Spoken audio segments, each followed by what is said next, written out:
minuto, jueves 26 de enero del 2017. ¿Qué tal? Muy buenos días. Bienvenidos a su programa Contacto Directo. Hoy son nuestros invitados Ivonne von Lipke, concejal de Quito, Exuma. Vamos a hablar sobre la contratación del metro con Odebrecht, resuelta por 18 de 21 concejales de la capital.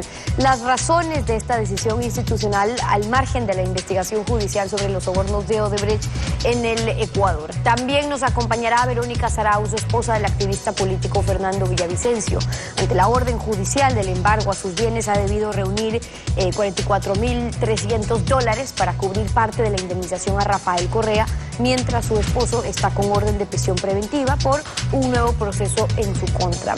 Y además, hoy nos acompañará Jorge Gallardo, exministro de Finanzas, para hablar sobre las deudas odiosas, una doctrina desarrollada por un jurista ruso sobre la deuda pública. ¿Es aplicable al Ecuador? De la deuda ilegítima a la deuda odiosa, lo vamos a examinar. La actualidad, los protagonistas, el análisis y la información en Contacto Directo.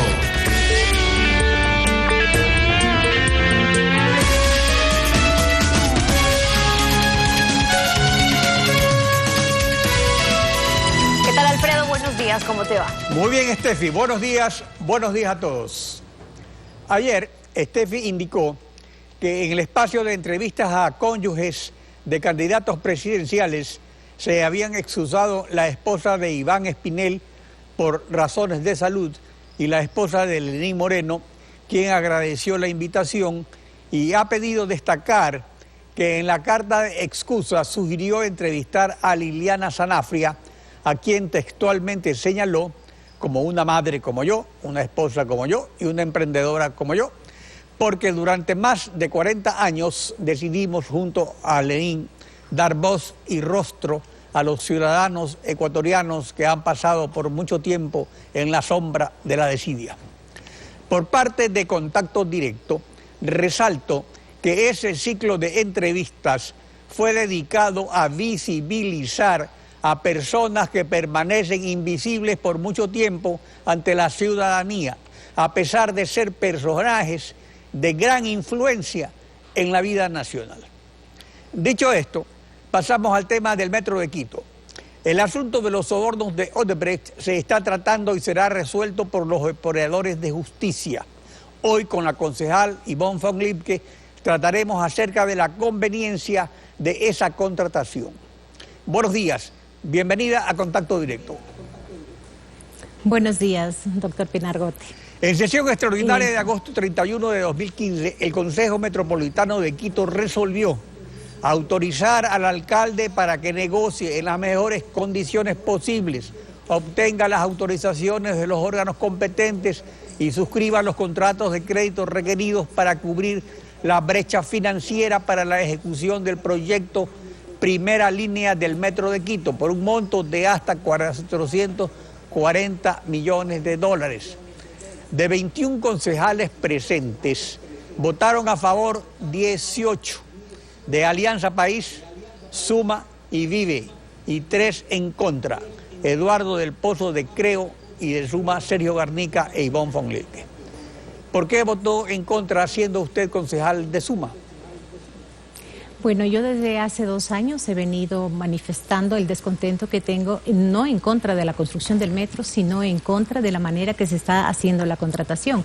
Es evidente, usted acaba de leer que nosotros en el Consejo Metropolitano se le autorizó al alcalde para que haga las negociaciones de optimización, pero sin embargo no hemos tenido respuestas y ahora resulta que en 2 sesiones el señor Mauricio Anderson, gerente del metro, nos ha dicho que primero fueron negociaciones informales, luego nos dice que fueron mesas de trabajo y luego nos dicen, después de habernos demorado 4 meses para el tema de la negociación, nos dicen que no se han hecho ninguna negociación informal, no se ha hecho ninguna optimización porque la empresa Odebrecht no quería hacerlo. Entonces esto llama mucho la atención y nos deja muchas telas de duda. El tema del metro nunca se optimizó en la construcción, nunca se buscó la rebaja, al contrario, se eliminaron 2 rubros del contrato de las bases, como fue el sistema de recaudo y las plantas eléctricas. El sistema de recaudo por Odebrecht estaba presentado por 17 millones y ahora presenta el señor Darío Tapia, el secretario de Movilidad, un proyecto de ordenanza para el sistema de recaudo de 75 millones. Esas son las irregularidades que están pasando y yo lo único que manifiesto a la ciudadanía, quiero cumplir con responsabilidad y no fallarles a todos los que confiaron en mi voto. Yo creo que hay que dar honorabilidad a la actividad política.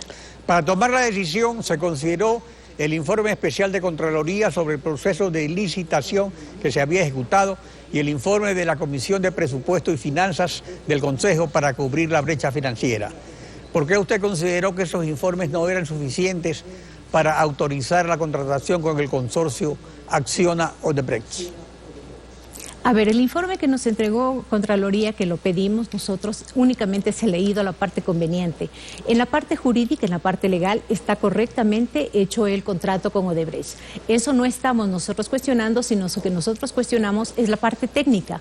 Entonces, si nos hablan de la parte jurídica, estamos de acuerdo, pero en la parte técnica no, porque nunca nos dijeron en qué van a invertirse esos rubros y el por qué el costo del alza de los rubros. Esa es la información que yo he pedido, el tema para poder fiscalizar libremente, pero no nos han entregado la información. Entonces, yo no estoy de acuerdo con que haya un incremento, una nueva autorización, cuando yo presenté un proyecto de un ahorro de 500 millones en el tema de Quitumbe, el recreo. No fue aprobado, entonces yo creo que si no tenemos toda la información, nosotros no podemos hacer una verdadera fiscalización y yo quiero conocer el verdadero costo del metro que va a ser para la ciudad de Quito y también para el Ecuador. No nos olvidemos que tiene el aval soberano, entonces pagamos todos los ciudadanos del Ecuador la construcción del metro de Quito, que creo sí debe hacerse, pero no en las condiciones como se están haciendo las optimizaciones. Las dudas de quienes votaron en contra surgieron por los problemas judiciales de Odebrecht en Brasil y también por los antecedentes de esa compañía en el Ecuador. En la página 41 del acta de la sesión del Consejo Metropolitano aparece un cuadro con los antecedentes de reajustes de precios de Odebrecht en el Ecuador.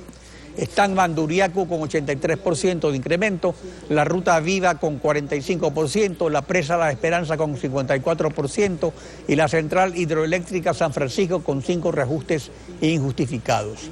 ¿Se dio alguna garantía de que no habría reajuste? ¿Cuál fue la posición del Banco Mundial, del Banco Interamericano de Desarrollo, del Banco Europeo de Inversiones ante la posibilidad de otra brecha financiera en el costo? Bueno, siempre dijeron que no iban a haber contratos complementarios, pero sin embargo ha habido un aumento de casi 1.000 millones para la construcción del metro. Pero no nos debemos olvidar también que el tema de los multilaterales... Perdón, pero ese aumento de 1.000 millones es sobre el presupuesto original de la administración Barrera o sobre lo que firmó hace un año. Lo que se firmó hace un año, la segunda fase que firmó esta administración, porque la primera fase fue firmada por la administración anterior. Entonces yo quiero decirles que los multilaterales nunca van a cuestionar un tema en donde ellos van a ganar porque son temas financieros. La primera fase fue durante el alcalde Barrera, la segunda fase sí, la firma el alcalde Rodas, pero ahí se pactó un precio. ¿Ese precio hasta el momento se mantiene o ha sido ya incrementado? Ya ha sido incrementado porque primero recordemos que en el concurso de las ofertas supuestamente Odebrecht era la más baja y sin embargo el alcalde pidió nuevamente, habiendo una brecha de casi 400 millones, él pidió autorización al Consejo para endeudar a la ciudad en 500 millones más, en donde yo voté en contra. Lo cierto es que estaban ante un dilema, declarar desierta la licitación y hacer una nueva con un reajuste inevitable, incuantificado, o contratar como lo hicieron con un proceso preparado por la administración anterior. Ahora, este era el panorama para un alcalde recién electo frente a la obra pública más importante en la historia de Quito. ¿El alcalde ha cumplido con lo autorizado por el Consejo o se ha extralimitado? ¿Qué hubiera dicho usted, alcalde? A ver... Bueno, yo quiero cumplir mi papel como concejala, quiero terminar el periodo haciendo un buen trabajo. En el tema del metro de Quito, yo debo insistir en que no nos han entregado la información completa, no nos han dado los precios unitarios para tener los costos directos, los costos indirectos, en donde vamos a conocer el margen de ganancia de la constructora en los costos indirectos. Eso no lo tenemos. Sí fue firmado en la administración anterior, como le digo, la fase 1 y fue por 1.097 millones.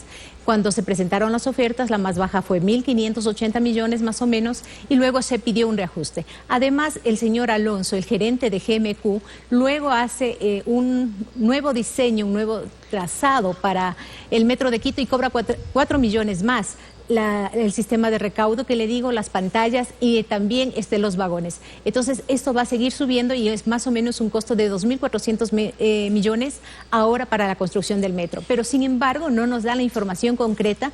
Es una cosa, yo creo que, como decir, faltarle el respeto a la ciudad, el hecho de que el señor Mauricio Anderson haya manejado temas tan importantes, tan grandes de los costos de esta construcción emblemática de manera informal. Primero nos dicen informal, luego nos dicen mesas de trabajo y luego dicen que no han negociado y que es GMQ quien hace la parte técnica. Entonces no tenemos claro, él debe informar al Consejo todas las cosas, cómo se está llevando la construcción del metro. Vuelvo a insistir, yo estoy a favor de la construcción del metro, pero no estoy en favor, por decirlo así, de la manera que se está llevando la construcción, la contratación. Yo siempre reclamo la parte técnica. Para la comprensión de la ciudadanía, digamos, el Consejo Cantonal es para el alcalde lo que es la Asamblea para el presidente, es decir, su órgano de control político de fiscalización. Por eso es que ustedes piden esa información que dicen que no la tienen. Ahora, en el Ecuador, en 28 años, desde 1987 hasta 2015, Odebrecht suscribió contratos por un total de 4.719 millones de dólares. 1.452 millones de dólares en 20 años de partidocracia. 1.258 millones con el gobierno de Rafael Correa de 2011 a 2015 y 2.009 millones de dólares con el municipio de Quito. Esto da una idea precisa de la magnitud del proyecto del metro en relación a tantos otros proyectos que ha habido en el país. Ya está decidido el Consejo el retiro de Odebrecht. ¿No afecta esa resolución la ejecución del proyecto? ¿Le parece una decisión correcta o tiene alguna objeción que hacer? Bueno, yo lo había manifestado con anterioridad en agosto del 2015 y había cuestionado sobre el problema que existía con la empresa Odebrecht y quería yo saber qué resolución íbamos a tomar nosotros como Consejo Metropolitano. Le debo recordar a la ciudadanía que el Consejo en pleno, los 21 concejales junto con el alcalde somos la máxima autoridad de la ciudad. El alcalde es la parte administrativa, es la cabeza administrativa y nosotros nos convertimos en asesores. Pero nosotros sí podemos, según el artículo 88 del COTAD, nosotros fiscalizar a la parte administrativa, es decir, al señor alcalde, y por eso estamos pidiendo también que se nos demuestre y se nos informe el tema, cómo fue el viaje a Washington, porque debemos recordar que él puede haberse ido como alcalde de Quito, pero sin embargo no tuvo la autorización del Consejo, ni fue enviado, ni delegado por el Consejo. Para mi parecer, él fue como un ciudadano, como Mauricio Rodas, que tiene todo su derecho, pero él no podía hablar en nombre de la ciudad, ni en nombre de los ciudadanos, porque son temas personales que él debía tratarlos de otra manera. A tal prueba que nunca hubo una invitación formal por parte del secretario de la OEA que no lo recibió. En todo caso, hay dos cosas aquí, las cuestiones que tiene que explicar el alcalde al Consejo, que se refieren al contrato en sí, y la cuestión judicial en la que ustedes no tienen nada que ver y que se está manejando por cuerda separada. Pero hasta el momento lo que ustedes piden es más explicaciones del alcalde. ¿Las explicaciones que ha dado no las consideran satisfactorias todavía? No, de ninguna manera. Fue muy ambiguo todas estas 2 sesiones. El alcalde ha dado una rueda de prensa diciendo que él ya no va a contestar a muchas preguntas, en especial sobre su asesor. Yo creo que él debe, por respeto a la ciudad, cumplir su labor responsable y entregar la información y decirle al Consejo Metropolitano todas las dudas, aclarar, porque el que nada debe, nada teme. Entonces no entiendo por qué ocultar y por qué impedir que nosotros los concejales tengamos toda la información. Ivonne von Lipke, concejal de Quito, gracias por acompañarnos en Contacto Directo. A usted, doctor, muchas gracias. Estefi. Son las 7 de la mañana con 14 minutos. En instantes estará Verónica Zarauz, esposa del activista político Fernando Villavicencio. Ante orden judicial de embargo a sus bienes, ha debido reunir $47.301 para cubrir parte de la indemnización a Rafael Correa. Lo conversamos al volver, quédese usted en nuestra sintonía. Desbordado por 2 escándalos de corrupción mayúsculos, el presidente Rafael Correa ha dejado de lado en su discurso la lógica y el sentido común, lo dice Patricia Estupiñán en la revista Vistazo que circula desde hoy.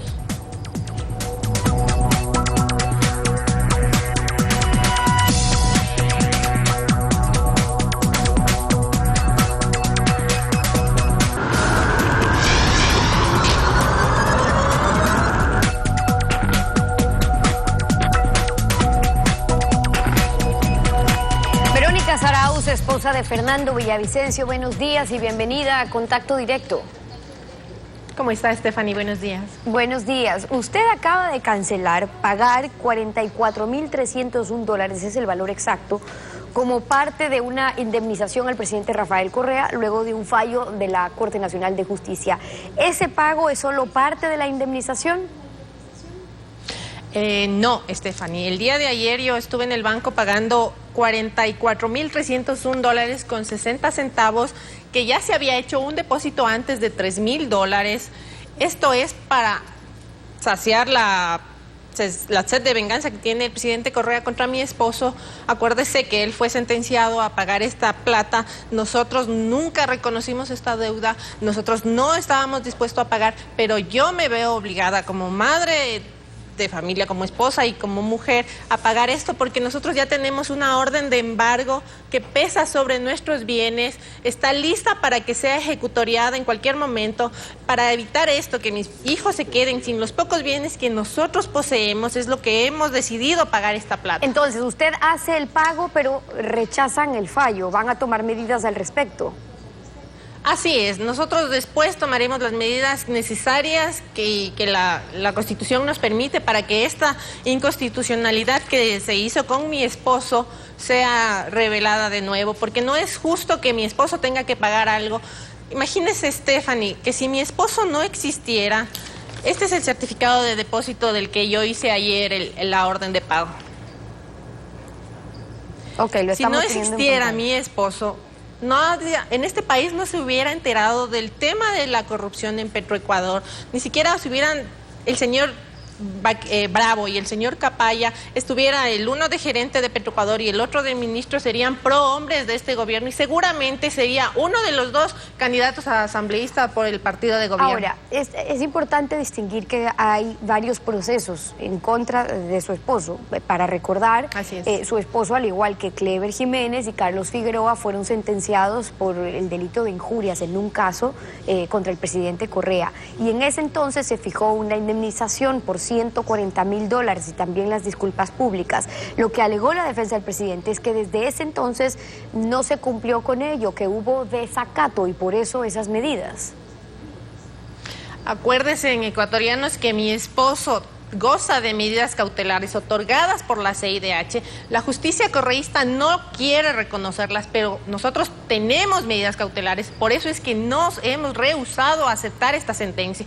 Ahora pagamos esta cantidad de dinero porque me veo obligada, como le dije antes, a evitar que se lleven los bienes de mis hijos para que nosotros no nos quedemos en la calle, porque sería absurdo permitir eso. Claro, esa aclaración es importante porque ¿qué pasó con esa solicitud y luego la respuesta en cuanto a las medidas cautelares, pero el proceso que se seguía en la CIDH? Porque el gobierno insistió en que la Comisión Interamericana no tiene competencia para dictar las medidas solicitadas por su esposo y que hay una sentencia de última instancia. Bueno, la CIDH está en el proceso que nosotros cada vez enviamos todo lo que nos pasa a nosotros. Nosotros estamos insistiendo con nuestro abogado en Washington que el proceso suba a la Corte Internacional para que sea, Interamericana, para que sea en la Corte Interamericana donde nosotros recibamos justicia, porque aquí en este país no hay justicia para nosotros. Y entonces lo que se ordenó ahora fue el embargo de todos sus bienes, las cuentas bancarias, ¿hay prohibición de salir del país? Mi esposo está insolvente, no puede salir del país, no puede enajenar, no puede trabajar, no puede ni siquiera dirigir su cuenta del banco porque no puede. Y además, por lo que está en la clandestinidad, por otro proceso que también está siguiéndole el presidente Correa. ¿Cómo hicieron para conseguir estos $44.000? Bueno, hubo una campaña solidaria de la ciudadanía, $1 para Rafael.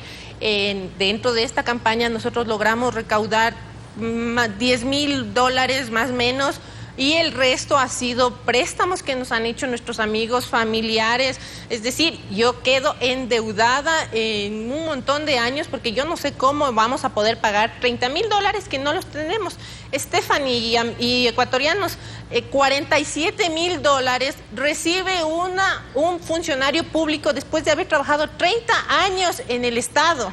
$47.000 es lo que recibe muchísima gente por haber trabajado 30 años y nosotros le estamos dando $47,000 al presidente Correa para que deje de perseguir a mi esposo, para que sacie la sed de venganza que tiene contra Fernando, y el único delito que ha hecho mi esposo es haber descubierto todos los actos de corrupción del gobierno de Rafael Correa. ¿Y qué esperan que pase ahora después del pago ya de esta indemnización?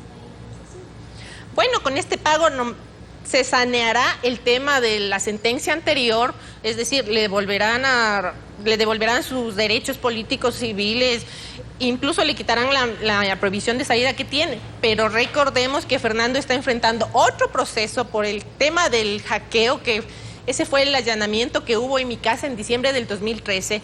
Como ni siquiera pudieron sustentar que Fernando no hackeó las cuentas de la presidencia y le acusan ahora de revelar información supuestamente reservada. Y el juez Jorge Blum primero emitió medidas sustitutivas y Fernando no las dejó de cumplir. Después retrocedió y ordenó la orden de prisión. Por eso mi esposo yo le pedí a mi esposo que no se entregara, porque yo he recibido llamadas amenazando la vida de mi esposo, inclusive la de nuestra familia. Le he rogado que no se entregue. Claro, y eso para evitar que le pase importante aclarar que es por este otro proceso, es decir, su esposo también enfrentaba un proceso primero por haber hackeado los correos electrónicos, pero en realidad fue acusado por haber difundido información protegida. Por eso hay ahora una orden de prisión preventiva. ¿Cuál es el estado y la condición en la que se encuentra ahora Fernando Villavicencio?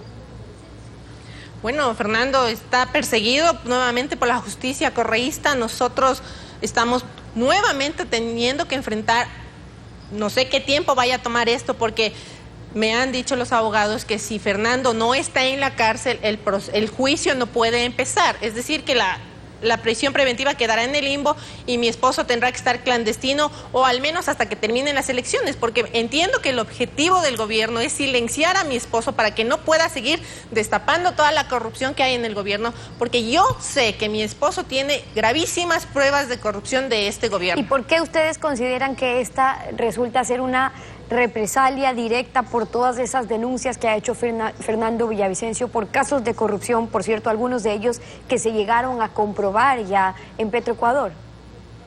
Así es, a mi esposo le acusaron de calumniar a mucha gente y resulta que las calumnias de mi esposo resultaron ser verdades y no calumnias. La gente que cometió los robos, los que se llevaron el dinero y los que guardaron el dinero en sus casas, primero le acusaron a mi esposo de calumniarles y ahora resulta que los calumniados han sido los ladrones. Y mi esposo, que es el que revela eso, tiene que ser perseguido. Mi esposo nunca se ha llevado $1 del Estado. Mi esposo, lo único del Estado que recibió fueron $17,000 hace mucho tiempo cuando trabajó en Petroecuador. $17,000 y no como se le acusa de que se ha llevado un montón de dólares del Estado, que eso es falso. Esa es la opinión y la situación de Verónica Zarauz, la esposa de Fernando Villavicencio, hoy en Contacto Directo. Gracias por haber estado con nosotros. Muchas gracias. A usted. 7:27 ya. Nos vamos a una pausa y al regresar estará Jorge Gallardo, exministro de Finanzas. Las deudas odiosas, una doctrina desarrollada por un jurista ruso sobre la deuda pública. ¿Es aplicable al Ecuador de la deuda ilegítima a la deuda odiosa? Lo vamos a examinar al volver. Quédese usted en nuestra sintonía. El 20 de febrero vence la operación del oro de la Reserva Ecuatoriana con Goldman Sachs. El oro retornará al Banco Central solo si Ecuador paga a tiempo los 400 millones que adeuda. Lo escribe Alberto Acosta Burneo en la revista Vistazo, que circula desde hoy.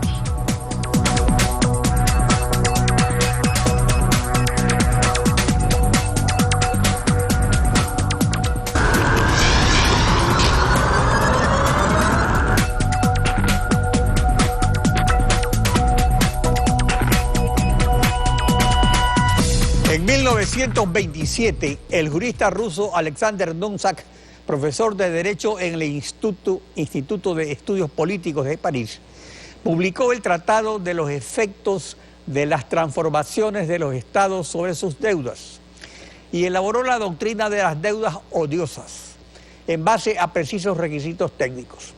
Hemos invitado a Jorge Gallardo, exministro de Finanzas de los presidentes Rodrigo Borja y Gustavo Noboa, a analizar esta doctrina de las deudas odiosas en la situación actual de endeudamiento agresivo del Estado ecuatoriano. Jorge Gallardo, buenos días, bienvenido a Contacto Directo. Buenos días, Alfredo. Muchas gracias por la invitación. A las órdenes. Para ser considerada odiosa, una deuda pública en general, no en el caso de Ecuador, sino en general, según el profesor González, ¿qué características debe tener? Bien, esta doctrina es muy importante en el momento en que un Estado contrata deudas para financiar actividades o proyectos. Y uno de los puntos más importantes de la doctrina del profesor Sack es el punto en que hace relación a la transparencia de la información. Es decir, que la ciudadanía debe de estar plenamente en conocimiento de las condiciones en que se contrata una deuda, no solamente en los términos de plazos, montos, tasas de interés, sino fundamentalmente en qué se van a utilizar esos recursos en el país para determinar su beneficio, tanto desde el punto de vista económico como desde el punto de vista social. Por lo tanto, el punto de la transparencia es fundamental para conocer si el endeudamiento que un país está adquiriendo va en beneficio del bienestar de la sociedad en el futuro. En las actuales circunstancias, usted sostiene también que la deuda del Ecuador reúne las características que señala el profesor Sachs. Puntualmente, en cuanto a información, destino y costo, ¿cuál es la situación actual de la deuda ecuatoriana, especialmente de la más reciente?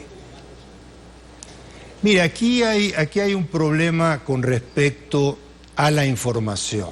Es decir, ¿dónde los analistas obtienen información sobre el endeudamiento público? No directamente a través de los organismos encargados de publicar dicha información, sino a través, por ejemplo, de los documentos que se publican cuando el país coloca deuda en los mercados internacionales. Ahí hay un capítulo en cada una de estas emisiones que se refiere a las colocaciones de deuda y a la adquisición de deuda con diferentes tipos de acreedores, con diferentes condiciones, y que en definitiva uno accede a esa información de manera indirecta, cuando lo lógico sería tener esa información de primera mano para conocer exactamente dónde están yendo a parar dichos recursos. Por ejemplo, es importante la inversión en generación de energía eléctrica en el Ecuador, sin lugar a dudas. Pero lo importante de conocer es cuáles son los pasivos o las deudas que se adquirieron para financiar dichos proyectos, cómo serán pagadas, si los propios proyectos van a generar los recursos necesarios para amortizar la deuda o se tendrá que utilizar dinero de los impuestos de los ecuatorianos para poder honrar el pago de las deudas en el futuro. Esas son interrogantes que hay que despejarlas, que hay que contestarlas. ¿En base a qué? En base a la publicación de información fidedigna que en definitiva debe estar en manos de la ciudadanía. Pero esa información realmente hay muchas quejas respecto a que no existe por parte de la opinión pública, incluso de miembros de la oposición en la Asamblea. Especialmente sobre el destino de la deuda. Por ejemplo, si es para pagar deuda misma o si es para pagar intereses. Incluso eso está prohibido por la Constitución, que no se hagan en mejores condiciones de la condición anterior. Para saber eso se necesita pues información, como usted señala. Pero de acuerdo a la información que se tiene, por ejemplo, ese requisito, ¿se está cumpliendo? ¿Se está adquiriendo deuda para pagar deuda? ¿O qué está pasando al respecto?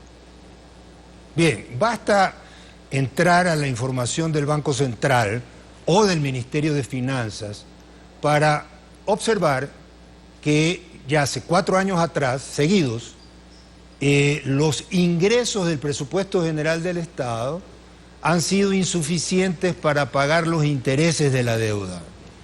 Eso es lo que se llama el déficit primario. Y por lo tanto, esos intereses que los ingresos del presupuesto no han podido pagar, tienen que ser pagados ¿con qué? Con deuda. Entonces ahí uno infiere que se está tomando parte de la deuda para poder pagar los intereses que no han podido ser pagados con los ingresos normales del presupuesto general del Estado. Por otro lado, no tenemos información sobre el monto de los certificados de tesorería que se han colocado en el mercado. Estos son títulos que emite el Ministerio de Finanzas a menos de un año plazo y que sirven para financiar el capital de operación del gobierno central. Pero no se tiene información quiénes han adquirido esos certificados, cuál es la estructura de vencimiento, cuál es el monto, cuáles las tasas de interés o los descuentos que se están vendiendo aquellos papeles.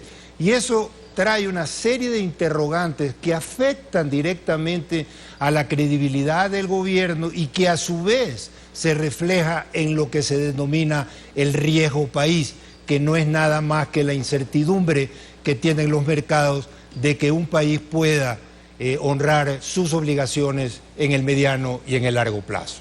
Y en cuanto al destino de la deuda, ya usted se refirió al destino en los proyectos hidroeléctricos, que está plenamente justificado el destino, pero luego también hay que ver la forma en que se contratan esos proyectos, esos préstamos, esos contratos de construcción. Si es que se sigue el trámite adecuado, si es un concurso con una lista corta de concursantes, si es una licitación completa, si no se vulneran, por ejemplo, garantías constitucionales respecto a la naturaleza. En ese sentido, hay casos en los que también puede señalarse que existe una deuda que, según el profesor Sack, sería considerada odiosa. Lo importante es que las deudas que se adquieran no violen derechos civiles, derechos económicos, derechos culturales, derechos ambientales. Que en definitiva esa deuda vaya en mejorar la condición de vida de los ciudadanos de un país. Es evidente que ciertas deudas no tienen un retorno económico que permitan pagarlas. Me explico.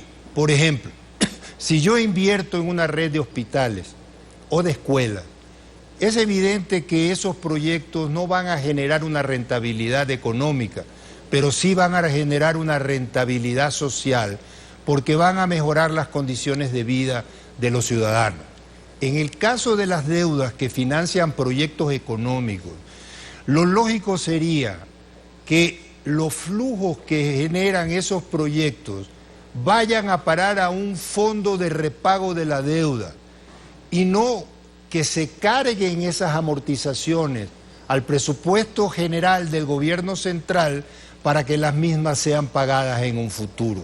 Es decir, que los proyectos tienen que tener en definitiva una fuente de repago propia que determine que ese proyecto es autosustentable.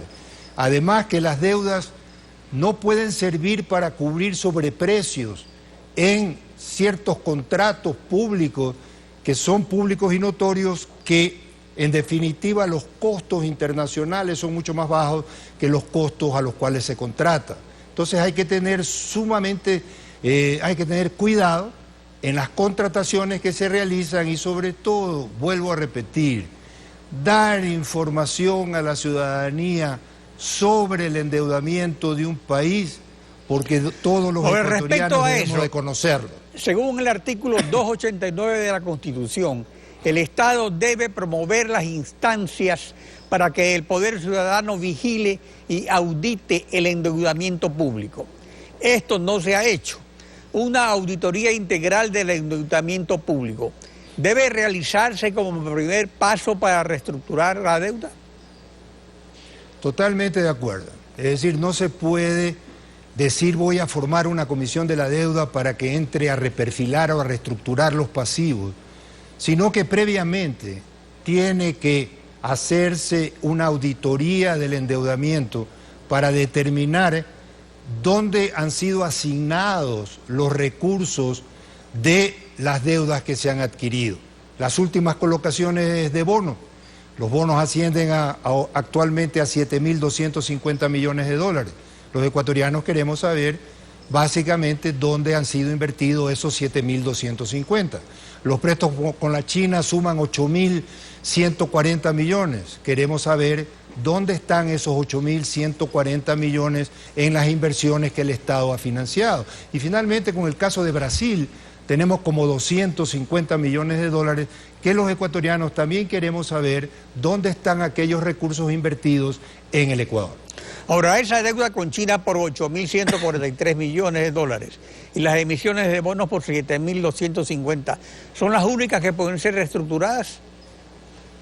Eso tiene que quedar sumamente claro. Aquellos que digan que el total de la deuda externa del Ecuador puede ser reestructurada no están diciendo la verdad.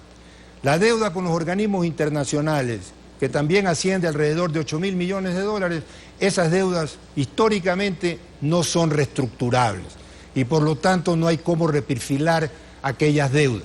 Lo único que podría reperfilarse en el futuro son los 7.250 millones, colocando en los mercados deuda a largo plazo a tasas de interés más bajas, poder retirar la deuda cara y poderle darle un respiro al manejo financiero del gobierno central. Por consiguiente, esa deuda es posible reperfilarla, pero la deuda con China, le pongo un caso, Venezuela le planteó a China reestructurar la deuda y China le dijo, lo único que podemos reestructurar son 2 años de intereses y todas las líneas de crédito aprobadas a favor de Venezuela quedan en suspenso. Y en el caso de China tampoco podría haber una moratoria, puesto que hay un colateral que es la garantía del petróleo, que eso también es otro elemento de una deuda odiosa, ¿no? Ahí lo importante también es la transparencia, Alfredo, porque se conoce que ciertas deudas tienen colateral petróleo y hay otras deudas que tienen garantía soberana y no tienen petróleo como garantía. Por lo tanto, lo que necesitamos conocer cuáles son aquellas deudas que están garantizadas con petróleo y cuáles son aquellas deudas que no tienen garantía de petróleo. Es decir, que las que están garantizadas con petróleo no se podría reestructurar porque China ya se asegura el cobro de su deuda. ¿O podrían eventualmente reestructurarse? Es un colateral líquido. Nadie va a reestructurar una deuda que tiene un depósito en garantía. Si yo me endeudo con un banco y el banco me exige que tenga como colateral un depósito a plazo, ¿cómo me va a reestructurar en otras condiciones si tiene una garantía de liquidez? En el caso de la garantía de petróleo, es una garantía líquida que se hace efectiva en el mercado inmediatamente cuando no se honran las condiciones del contrato. Jorge Gallardo, exministro de Finanzas, gracias por su participación en Contacto Directo. Muchas gracias. Estefi. Y así concluimos esta emisión de Contacto Directo, como siempre lo hacemos, agradeciéndole a usted por su confianza y sintonía. Nos volvemos a encontrar mañana y contigo, Alfredo, será hasta el lunes. Conmigo hasta el próximo lunes, que iniciaremos la segunda ronda de entrevistas a los candidatos presidenciales. Buenos días.